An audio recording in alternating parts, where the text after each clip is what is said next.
मित्र के बारे में हम जहाँ प्रारंभ करते हैं, ग्रहों की नैसर्गिक शत्रु मित्र ज्ञान और पंचधा मैत्री कैसे जाने, इस विषय में चर्चा करते हैं। तो सबसे पहले सूर्य, मंगल, गुरु और चंद्र, ये चारों ग्रह आपस में मित्र हैं। सूर्य के मित्र ग्रह कौन कौन से हैं? सूर्य मित्र मानता है मंगल, चंद्र को, मंगल को, गुरु को, और सूर्य सम मानता है बुध को, और शत्रु मानता है शुक्र, शनि और राहु केतु को सूर्य शत्रु मानता है। ठीक है, अब हमें इतना याद होने के बाद सूर्य का मित्र कौन कौन से हैं? सूर्य, चंद्र, मंगल, गुरु सूर्य के मित्र हैं। सूर्य मंगल को मित्र मानता है, चंद्र को, गुरु को, और बुध को सम मानता है, न शत्रु न मित्र मानता है, और शत्रु मानता है शुक्र, शनि, राहु, केतु को। अब यह मंगल भी क्या किस किस को मित्र मानता है? मंगल भी सूर्य को मित्र मानता है, चंद्र को मित्र मानता है और गुरु को मित्र मानता है। लेकिन अब जो है बुध को मंगल क्या मानता है? शत्रु मानता है। सूर्य बुध को सम मानता है, लेकिन मंगल का बुध शत्रु हो जाता है, और शत्रु जो सूर्य के हैं वो मंगल के सम हो जाते हैं। आपको इतना ध्यान देना है, शुक्र, शनि मंगल के सम हो जाते हैं, और सूर्य के जो सम है बुध, वो मंगल के शत्रु हो जाते हैं, अर्थात अदला बदली। ये तुरंत याद हो जाएगा। अब आपको ये क्या करना है, बुध जो है, चंद्रमा जो है, बुध जो गुरु की धर्म पत्नी है, उसके साथ नाजायज संबंध करने के कारण बुध का जन्म हुआ है। तो इसलिए देवगुरु बृहस्पति बुध को शत्रु मानता है, और दैत्य गुरु शुक्राचार्य को भी गुरु शत्रु मानता है। और शनि जो है वो देवगुरु बृहस्पति सूर्य को क्या मानता है? मित्र मानता है। तो मित्र मानने के कारण सूर्य का बेटा शनि को वो शत्रु नहीं मानता है, वो मित्र का बेटा होने के कारण उसको सम मानता है। अर्थात सूर्य, मंगल, चंद्र, गुरु ये आपस में मित्र है। गुरु भी सूर्य, चंद्र, मंगल को मित्र मानता है। बस इतना ही अंतर है, सूर्य बुध को सम मानता है और मंगल शुक्र शनि को सम मानता है। ठीक है, गुरु शनि को सम मानता है। अब इसमें याद करने का ट्रिक है, शुक्र शनि मंगल शत्रु मानता है, और जो सम है आपका सूर्य का, वो मंगल बुध को शत्रु मानता है। ठीक है, इतना याद हो गया। अब क्या है, बुध जो है नाजायज बेटा होने के कारण गुरु शत्रु मानता है, और दैत्य गुरु शुक्र को देवगुरु बृहस्पति शत्रु मानता है, और मित्र का बेटा शनि को देवगुरु बृहस्पति सम मानता है। ये 3 मैटर सभी को याद हो जाएगा। दिलीप अधिकारी जी, पौड़ेल जी, कोई कठिनाई बताई? अब ये हमें इतना याद होने के बाद दूसरा हम बुध और चंद्रमा को लेते हैं। चंद्रमा का, बुध और चंद्रमा, बुध जो ग्रह है और चंद्रमा है, चंद्रमा का बेटा बुध होने के कारण चंद्रमा अपने बुध को क्या मानता है? मित्र मानता है। लेकिन बुध जो ग्रह है वो चंद्रमा को शत्रु मानता है, इसलिए आपके कारण में नाजायज औलाद हुआ, इस कारण से बुध जो है चंद्रमा को शत्रु मानता है, लेकिन चंद्रमा का बेटा बुध होने के कारण चंद्रमा बुध को मित्र मानता है। ठीक है, इतना याद हो गया। तो अब यहाँ देखने वाले विषय है, सूर्य, चंद्र, बुध ये आपस में मित्र है, 3 ग्रह, सूर्य, चंद्र, बुध। अब लेकिन बुध चंद्रमा को क्या मानता है? शत्रु मानता है। देवता ने देवगुरु बृहस्पति ने धुतकार दिया, तो नाजायज है बोल करके वो क्या दैत्यों से जाकर के मिल गया।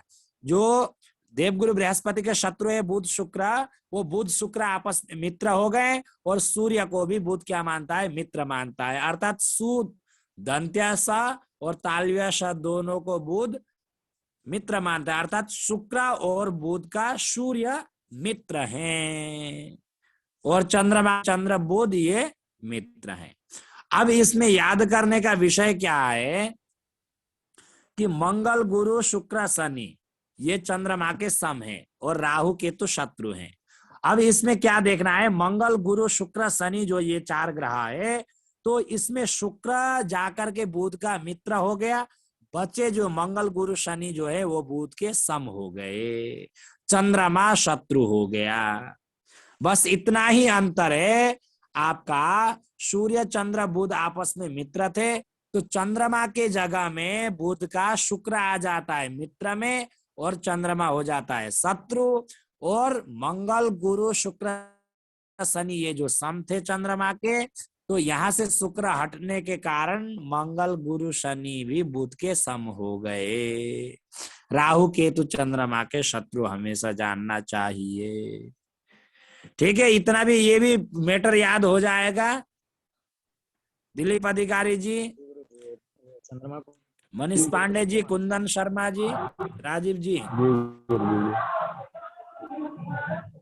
अब दूसरा देखिए, फिर देखिए शुक्र शनि का, शुक्र शनि बुध ये आपस में तीनों ग्रह मित्र हैं। ठीक है, शुक्र बुध शनि मित्र है और शनि बुध शुक्र भी मित्र हैं। अब इसमें ध्यान देने वाले विषय यह है कि चंद्र सूर्य चंद्र दोनों के शत्रु है, शुक्र के भी शत्रु हैं और शनि के भी शत्रु हैं। और मंगल जो है देवगुरु बृहस्पति शुक्र का, शुक्र जो है देवगुरु बृहस्पति को सम मानता है, शनि भी सम मानता है। बस इतना अंतर है इसमें, एक ही चीज मेन पॉइंट है, वो है मंगल। शुक्र मंगल को सम मानता है और शनि मंगल को शत्रु मानता है। ठीक है, इतना आपको याद हो जाएगा।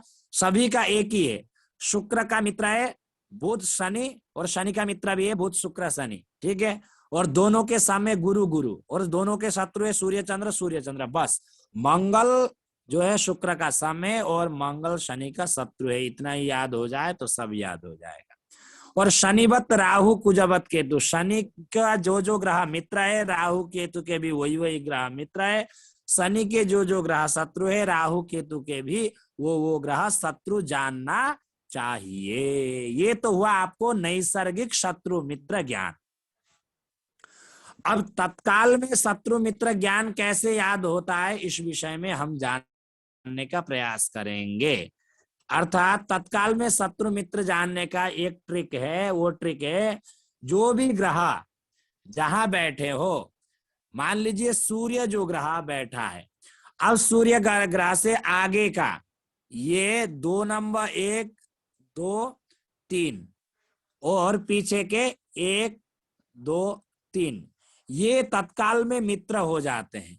ठीक है, ये सभी को ध्यान देना है। जैसे कि ये सूर्य ग्रह के तत्काल में मित्र कौन कौन से ग्रह बैठे हैं, तो दाएं तरफ 3 घर और बाएं तरफ 3 घर तत्काल में मित्र हो जाते हैं। और तत्काल में शत्रु हो जाते हैं 6, ये 6 घर मित्र हो जाते हैं और 6 घर शत्रु हो जाते हैं। वो है आपके चौथा, पांचवा, छठा, सातवां और आठवां और प्रथम। ये घर में जो ग्रह बैठे हैं वो तत्काल में शत्रु हो जाते हैं सूर्य के। तो इतना ये विषय सभी को समझ में आया कि नहीं, तत्काल में मित्र शत्रु का ज्ञान। अब हमको देखना है सूर्य ग्रह के तत्काल में मित्र कौन कौन से हैं। तो चंद्रमा मित्र है, मंगल राहु भी तत्काल में मित्र बन रहा है, और बृहस्पति शनि भी तत्काल में मित्र बन रहा है, और बुध शुक्र भी तत्काल में मित्र बन रहा है। और तत्काल में सूर्य के शत्रु कौन बन रहा है, तो केतु मात्र बन रहा है।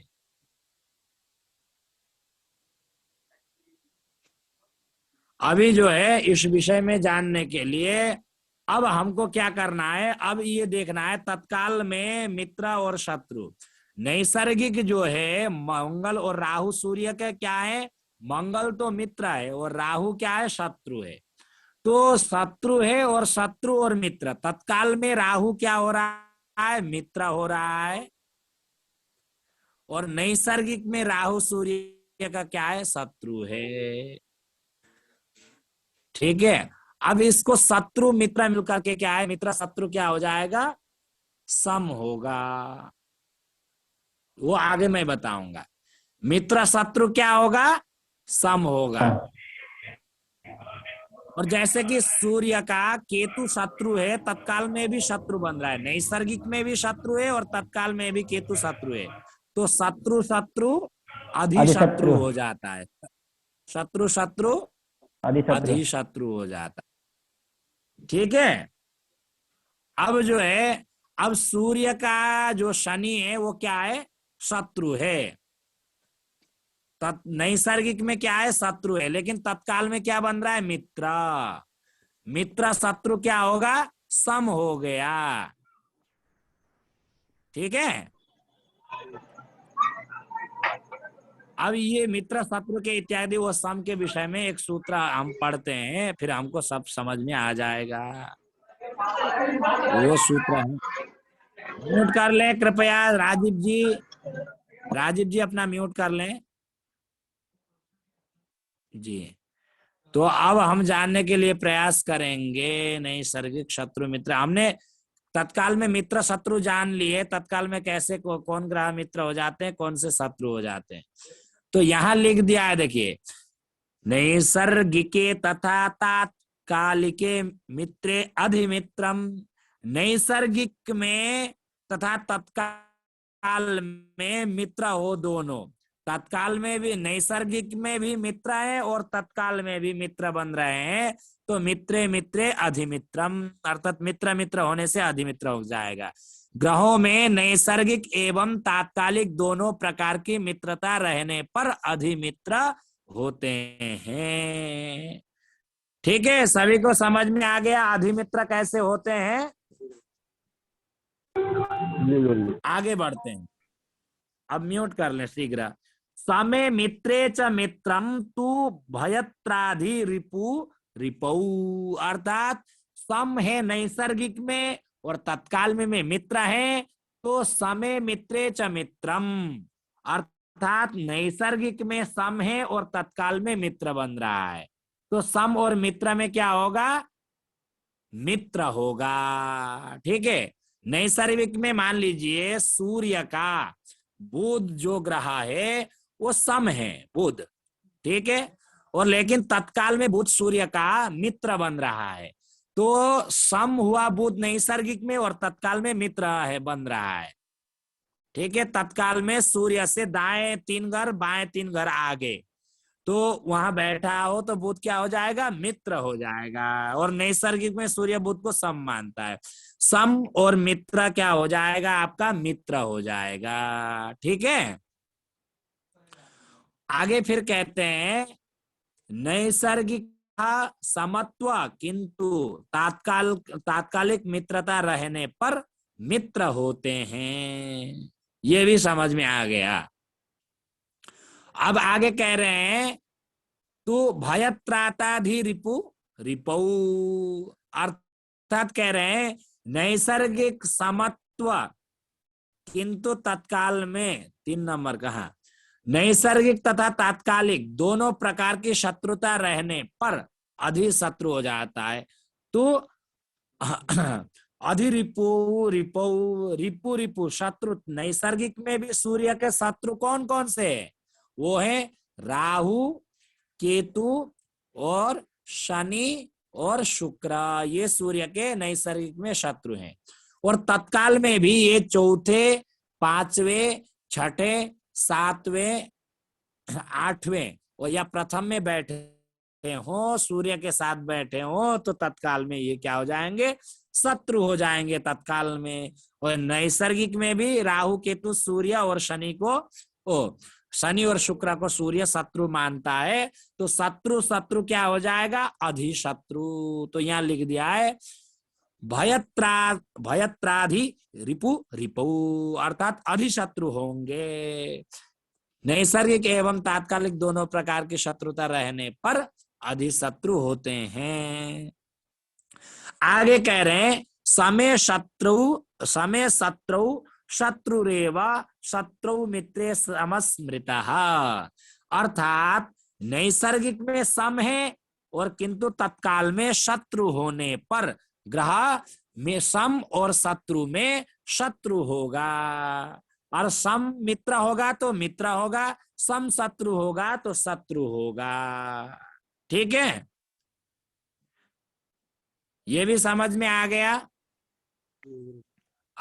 आगे बढ़ते हैं। आगे कह रहे हैं मित्र समस्मृत एवं विचार्य गणकैः फलम वाच्यम यथोदितम, बृहत् पराशर अध्याय 3 में ये श्लोक है। तो कह रहे आगे नैसर्गिक शत्रुत्व किंतु तात्कालिक में मित्रता रहने पर वो क्या हो जाएगा, सम हो जाएगा। अर्थात नैसर्गिक में शत्रु है लेकिन तत्काल में मित्र बन रहा है, तो शत्रु मित्र क्या हो जाएगा, सम हो जाएगा, ऐसा जानना चाहिए। या नैसर्गिक में मित्र है और तत्काल में शत्रु बन रहा है, तो शत्रु और मित्र होने पर क्या हो जाएगा, न्यूट्रल हो जाएगा। ठीक है, एक तो दूसरे को मित्र मानता है और दूसरा शत्रु मानता है, तो उनकी घनिष्ठ संबंधा नहीं होगी, अर्थात सम होगी, ऐसा जानना चाहिए। अर्थात ग्रहों में नैसर्गिक एवं तात्कालिक मित्रा मित्र समत्व के आधार पर अधिमित्र, मित्र, अधिशत्रु, शत्रु तथा सम, ये 5 प्रकार के संबंध होते हैं। इन संबंधों के निर्णय करने के बाद ही फलादेश करना उचित है, ऐसा जानना चाहिए। तो सभी को समझ में आ गया, नैसर्गिक मित्र शत्रु और तात्कालिक मित्र शत्रु और पंचधा मैत्री के बारे में कंफर्म हो गया।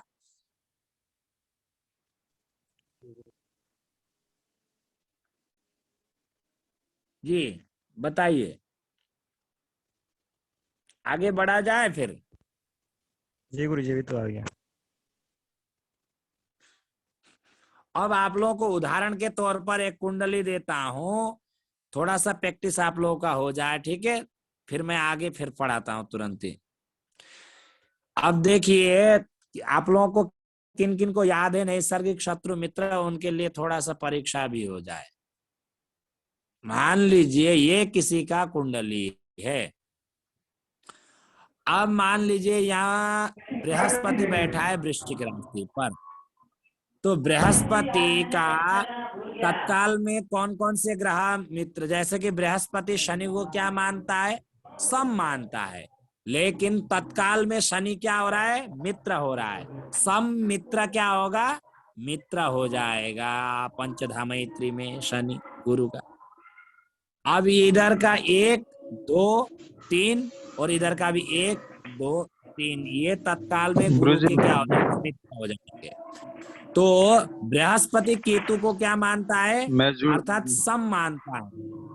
बृहस्पति केतु को शनि जैसा है, देखिए शनि को जो जो ग्रह आपको मित्र मानते हैं उसी को मित्र मानेगा, जो शत्रु मानेगा उसी के अनुरूप जानना चाहिए। गुरुदेव, तो जो साथ में बृहस्पति ग्रह शनि को बैठा हो, सम मानता है। हाँ हाँ, जो ग्रह साथ में बैठा हो वो शत्रु होगा या मित्र होगा? वो शत्रु हो जाएगा। आपको देखिए, ये देखिए इधर का 3 इधर का 3 जो है तत्काल में मित्र हो जाते हैं, और चौथा, पांचवा, छठा, सातवां और आठवां और साथ में बैठा हुआ ग्रह वो तत्काल में शत्रु हो जाता है। ठीक है, जी गुरु। अब हमको यहाँ देखना है बृहस्पति का चंद्रमा क्या मानता है, मित्र मानता है, तो यहाँ भी बृहस्पति का तत्काल में भी मित्र बन रहा है चंद्रमा। तो मित्र मित्र अधिमित्र, अधिमित्र। ठीक है, जी। अधिमित्र। तो ऐसे मित्र। देखा जाता है पंचधा मैत्री में। अब देखिए, बृहस्पति बुध को शत्रु मानता है और तत्काल में भी शत्रु हो रहा है, तो शत्रु शत्रु अधिशत्रु। ठीक है, समझ में आ रहा है बिल्कुल। अब बृहस्पति सूर्य को क्या मानता है, मित्र मानता है, और मंगल को भी मित्र मानता है, तो तत्काल में शत्रु हो गए, तो क्या होगा, मित्र शत्रु सम हो जाएगा। ठीक है, जी हो गया गुरुदेव, क्लियर हो गया। जी। इसमें अगर बुध है तो तो यही फॉर्मूला लगना है, 4 7 4 5 6 7 8। जी, अब बृहस्पति शुक्र को क्या मानता है, शत्रु मानता है, तो अब हम देखें यहाँ तत्काल में भी शत्रु हो रहा है और नैसर्गिक में भी बृहस्पति शुक्र को क्या मानता है, शत्रु मानता है, तो अधिशत्रु हो जाए, अधिशत्रु। अब इसमें फिर देखिए, शुक्र शुक्र बृहस्पति को शत्रु नहीं मानता है, सम मानता है, लेकिन देखिए 1 2 3 जो है, देखिए शुक्र बृहस्पति 1 2 3, ठीक है, तो शुक्र बृहस्पति को सम मानता है और तत्काल में शत्रु हो रहा है शुक्र का। सम और शत्रु क्या हो जाएगा? शत्रु हो जाएगा। सम शत्रु शत्रु। ठीक है, समझ में आ रहा है जी। सभी को? कोई कठिनाई? जी गुरुदेव, बहुत नहीं गुरुजी। समझ में आ गया ना? आगे बढ़ा जाए। जी बिल्कुल। नमस्कार। जी जी जी, ठीक है, सभी लोग म्यूट कर लीजिए। अब द्वादश भावों से विचारणीय विषयों के बारे में पढ़ेंगे। सभी लोग म्यूट कर ले। ठीक है, पौड़ेल जी म्यूट कर लीजिए। पौड़ेल जी म्यूट कर लीजिए। पौड़ेल जी म्यूट कर लीजिए। आप लोग को ध्यान दीजिए, थोड़ा म्यूट करते समय तुरंत म्यूट कर लीजिए। अब आगे बढ़ते हैं। द्वादश भावों से विचारणीय विषय। तो सबसे पहले कौन कौन से भाव को किस नाम से जाना जाता है, थोड़ा सा जानने के लिए प्रयास करेंगे। तनु, तन का तात्पर्य होता है तन भाव कहने से आपको प्रथम भाव को जानना चाहिए। इसको तन का तात्पर्य होता है शरीर। द्वितीय भाव को धन भाव भी कहते हैं। ठीक है, सहज तृतीय भाव को भाई बहनों का जो है सहज भाव कहते हैं। साहस का भी भाव या पराक्रम का भी भाव आप कह सकते हैं तृतीय भाव को। चतुर्थ भाव को सुख भाव भी कहते हैं। पंचम भाव को सुत भाव अर्थात पुत्र का भाव भी कहते हैं। संतान का, विद्या का भी कहते हैं। षष्ठम भाव को रिपु अर्थात शत्रु भाव भी कहते हैं।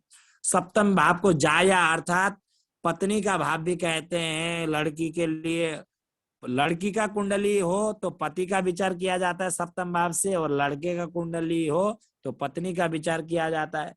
और अष्टम भाव को रंध्र भाव भी कहते हैं या आयु का भी आयु भाव भी कहते हैं। और जैसे कि तृतीय भाव जो है इसको कहते हैं। और नवम भाव को भाग्य भाव भी कहते हैं और धर्म भाव भी कहते हैं, धर्म स्थान। और दसम भाव को कर्म भाव भी कहते हैं। और एकादश भाव को आय भाव कहते हैं और द्वादश भाव को व्यय। आय का तात्पर्य आने का स्रोत, व्यय का तात्पर्य खर्चा। ये जो है 12 भाव हो गए। इसका एक श्लोक है, तनुर्धनंच भ्राता च सुहृत् पुत्रो रिपुस्त्रियः मृत्युश्च धर्म कर्मायो व्ययो भावा प्रकीर्तिताः। तनु धनम च भ्राता च सुहृत् पुत्रो रिपु स्त्रियः मृत्युश्च धर्म कर्म आय व्यय। इस प्रकार से आप जानना चाहिए। आइए द्वादश भावों से विचारणीय विषयों को हम श्लोक के माध्यम से जानने का प्रयास करेंगे। श्लोक इस प्रकार से है, देहम रूपम च ज्ञानम च वर्णम चैव बलाबलम सुखम दुखम स्वभावम च लग्न भावान निरीक्षयेत्। तो लग्न से प्रथम भाव से क्या क्या देखना चाहिए? देह अर्थात शरीर कैसा होगा, स्वस्थ होगा या अस्वस्थ होगा, लंबे चौड़े होंगे या नाटे होंगे या सुडोल होंगे, किस प्रकार के होंगे। रूप कैसा होगा, गोरे होंगे या सांवलापन होगा या रक्त वर्ण का होगा, पीत वर्ण का होगा, कैसा होगा। और ज्ञान का भी विचार जो है लग्न भाव से भी किया जाता है। और वर्ण चैव बलाबलम, बलाबल अर्थात व्यक्ति शारीरिक स्वस्थ होगा तो व्यक्ति बलशाली होगा और शारीरिक अस्वस्थ होगा तो व्यक्ति बलहीन होगा। इसलिए बलाबल का भी यहाँ बात किया जा रहा है। आपको देह का तात्पर्य पराक्रम भाव तृतीय भाव से बलाबल का विचार किया जाता है बोल के आप तृतीय भाव तक सीमित मत रहिए। अगर लग्नेश बलवान हो जाता है तो व्यक्ति, शरीर मजबूत होगा तो व्यक्ति स्वस्थ शरीर होगा तो बलशाली होगा, अस्वस्थ शरीर होगा तो बलहीन होगा। ये लॉजिक है। और सुखम दुखम, सुख दुख का भी आपका लग्न से क्यों विचार किया जाता है? बोले पहला सुख निरोगी काया, जब शरीर स्वस्थ होगा तो सुख की अनुभूति होगी और शरीर अस्वस्थ होगा तो दुख की अनुभूति होगी, क्योंकि शरीर माध्यम खलु धर्म साधनम, इसलिए शास्त्रों में भी कहा है सर्वमन्यत परित्यज्य शरीरम अनुपालयेत शरीर रक्षिता ह्येषा पुरुषार्थ चतुष्टय, अर्थात सभी मनोकामनाओं को छोड़ करके शरीर की रक्षा करनी चाहिए, और जिसने शरीर की रक्षा कर ली उसके धर्म अर्थ काम मोक्ष चारों पुरुषार्थ सिद्ध हो जाते हैं। जिनका शरीर स्वस्थ नहीं रहता है उनका कुछ भी सिद्ध नहीं होता है। करोड़ों पैसे आपके पास हो लेकिन शरीर अस्वस्थ है तो दुख की अनुभूति होगी। तो इसलिए स्वभावम च, व्यक्ति का स्वभाव इत्यादियों का लग्न भावान निरीक्षयत, अर्थात लग्न भाव अर्थात प्रथम भाव, प्रथम भाव को ही लग्न भाव भी कहते हैं। तो लग्न से विचार करना चाहिए। तो सभी को समझ में आ गया, क्लियर हो गया प्रथम भाव से क्या क्या विचार किया जाता जी है? गुरुजी, लेकिन शरीर स्वरूप, हाँ बताइए। पता कैसे चलेगा लग्न प्रथम भाव से? जैसे सब एक वो निरीक्षण करने के लिए वो आगे ग्रह से पता पढ़ेंगे चलेगा ना, वो। जी वो जी। पढ़ेंगे पता चल जाएगा। यद्यद भावपतिर्नष्ट स्त्रीके साध्यैश्च संयुतः, अर्थात जिस जिस भाव का स्वामी दुष्ट स्थान में बैठे हो, पाप ग्रहों से पीड़ित हो, उस भाव को पाप ग्रह अधिक देखते हो तो वो भाव पीड़ित हो जाता है, तो अस्वस्थ जान लीजिए। वो जो भाव कैसे पीड़ित होगा वो आगे विचारणीय विषय है। पहले तो हम इतना ही जाने कि किन भाव से क्या विचार किया जाता है, वो आगे पढ़ेंगे वो, ठीक है, आप चिंता ना करें। अब आगे कहते हैं द्वितीय भाव से क्या क्या विचार करना चाहिए। धन धान्यम कुटुम्बांश्च मृत्युजालम मित्रकम धातुरत्नादिकम सर्वम धनस्थानान् निरीक्षयेत्। तो द्वितीय भाव को धन भाव भी कहते हैं। तो क्या क्या विचार करना चाहिए? बोले धन, धान्य अर्थात धान्य का तात्पर्य सप्त धान्य होता है, जैसे कि अनाज इत्यादि सप्त धान्य का नाम आता है आपको। बुरा मासी वचा कुष्ठम शैले रजनी द्वयम सठी, ये तो सर्वषधि हो गया। अर्थात है सप्त धान्य में क्या था, सप्त धान्य में एक श्लोक था, यवधान्य तिला कंगु मुद्ग चणकस्या मकाहा एतानि सप्त धान्यानि सर्वकार्येषु योजयत, बोल करके वो कलश पूजन में दिया रहता है सप्त धान्यों के नाम में। क्या क्या है आपका श्लोक, अभी फिर भूल गया, अभी बोल करके भी क्या श्लोक बोला था मैंने, चलिए कोई बात नहीं, फिर मैं याद आ जाएगा फिर बता दूंगा सप्त धान्य क्या क्या है। अर्थात अनाज, गेहूं, धान आपका जो इत्यादि है, चने के दाल, मूंग दाल, उड़द का दाल का जो है आप कांगनी, तिल और ये इत्यादियों को सप्त धान्य में गिना जाता है। तो धान्य का तात्पर्य अनाज आप जान लीजिए।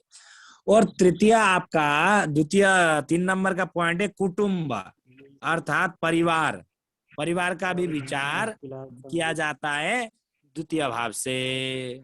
और मृत्यु का भी विचार किया जाता है द्वितीय भाव से। और शत्रु का भी विचार किया जाता है। धातु अर्थों चांदी इत्यादियों का भी विचार किया जाता है। रत्न का भी विचार करना चाहिए। ये धन भाव से विचार करते हैं यो, क्योंकि मृत्यु का भी विचार इसलिए द्वितीय भाव से कहा है। द्वितीय भाव को मारक भाव भी कहते हैं, ठीक है। और धन जो है द्वितीय भाव को धन भाव भी इसलिए कहा, जब आपके पास धन होंगे तो आपके बहुत सारे मित्र होंगे, आपके पास धनहीन होंगे आप तो आपके भी मित्र कम होंगे, जो है सहयोग नहीं करेंगे। अपने परिवार वाले भी जिसके पास धन होता है उसे प्रेम करते हैं, जिसके पास नहीं होता नहीं करते हैं, ऐसा भी देखा गया है। पंडित जी, जिन एक लोगों का अनम्यूट है कृपया शीघ्र म्यूट कर लें, म्यूट कर लीजिए, शीघ्र अनम्यूट है, अपना चेक कर लें। पंडित जी, पंडित जी नाम से लिखे हुए हैं। अब आगे देखते हैं, जय पांडे जी म्यूट कर लें जी। अब आगे देखते हैं, अब शत्रु का भी विचार इसलिए कहते हैं, जिनका धन होगा उनका भी शत्रु भी होते हैं, तो शत्रु भी बढ़ते हैं इत्यादि, जो है धन इत्यादियों का भी विचार जो है द्वितीय भाव से किया जाता है, ठीक है। धन का, आपके पास कितना आप धनवान होंगे इत्यादि का विचार, आपके पास कितना धान्य होगा, कुटुंब से कितना आपका घनिष्ठता होगी या नहीं होगी, आपका मृत्यु का भी विचार जो है किया जाता है, शत्रु का भी विचार किया जाता है, धातु सोने चांदियों का भी आपके पास कितना हो सकता है आप, अर्थात सोने चांदी इतना केजी होगा इतना वो नहीं, अर्थात सोने चांदी आपके पास होंगे, स्थिर धन होगा कि नहीं होगा, या आपके पास जो धन होगा आप कितने सोने चांदी हीरे जवाहरात इत्यादि पैतृक संपत्ति आपको मिलने के कारण आपका संपत्ति का आकलन जो लगाया जाता है इत्यादियों का विचार जो है वो धन भाव से भी किया जाता है। तो आइए तृतीय भाव से विचारणीय विषयों के बारे में जानने का प्रयास करेंगे। ये अभी 1-2 मिनट में कटने वाला है, ठीक है, अगर कट जाए तो कोई बात नहीं है, तृतीय भाव से पढ़ लेते हैं, फिर कट जाए तो फिर आज कक्षा इतना ही समापन करेंगे, कल फिर पढ़ेंगे। कहते हैं विक्रमम भृत्य भ्रात्रादि चोपदेश प्रयाणकम पित्रोर्वैमरण विज्ञो दुश्चिक्या च निरीक्षेत। विक्रमम अर्थात पराक्रम, साहस, भृत्य भ्रात्रादि, भृत्य का तात्पर्य नौकर, ठीक है, भावात भावम ये सूत्र है। जैसे कि पंचम भाव से विद्या का, संतान का भी विचार किया जाता है, और पंचम भाव से जो पंचम भाव होंगे 1 2 3 4 5, इससे भी पंचम भाव से भी आपका संतान का विचार किया जाता है, भावात भावम जो हो सूत्र के आधार पर। इसलिए अष्टम भाव से भी आयु विचार किया जाता है, और अष्टम भाव से भी, अष्टम भाव तृतीय भाव होने के कारण इससे भी आयु का विचार किया जाता है, ठीक है। तो तृतीय भाव से विचारणीय विषय हुआ पराक्रम अर्थात साहस, नौकर, नौकर चाकर आपके पास होंगे नहीं होंगे, कितने नौकर शाही आप होगा, ठीक है, आपके जीवन में आपके भाई कितने होंगे, उपदेश, यात्रा, माता पिता की मृत्यु या अपना भी मृत्यु का कारण इत्यादियों का आयु का भी विचार जो है तृतीय भाव से करना चाहिए। तो ठीक है, आज के लिए इतना ही। सभी को समझ में आ रहा है ना? कोई दिक्कत कठिनाई बताएं। नहीं, बहुत ये श्लोक याद कर सकते तो हाँ बताइए। मुझे वीडियो सारी मिला तो नोट्स बनाने में हाँ, वो राजीव श्रीमाली जी यूट्यूब में डाल देंगे, तो वहां जो लिंक मेरे को भेज देंगे तो मैं डाल दूंगा।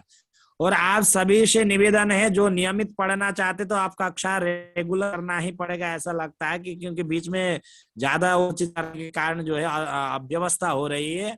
और जिन दिक्कत होगी गुरुदेव, इसलिए ये सही रहेगा। जिन लोगों ने मासिक शुल्क नहीं भेजा है शीघ्र भेजिएगा, आप नोट करके रखेंगे। और जिन लोग सहयोग नहीं करेंगे वैदिक प्रतिष्ठान में तो उनको सहयोग नहीं करेंगे, ठीक है। जो चाहे 1 लोग हो चाहे 2 लोग हो, उनको ही पढ़ाया जाएगा पर्सनल, उनको जो है मैं जो है लिंक भेज दूंगा, चाहे 1 ही लोग हो चाहे 2 लोग हो, उन्हीं को पढ़ाया जाएगा। अभी ग्रुप में मैं इसलिए डाल दे रहा हूँ, 2-4 दिन जो है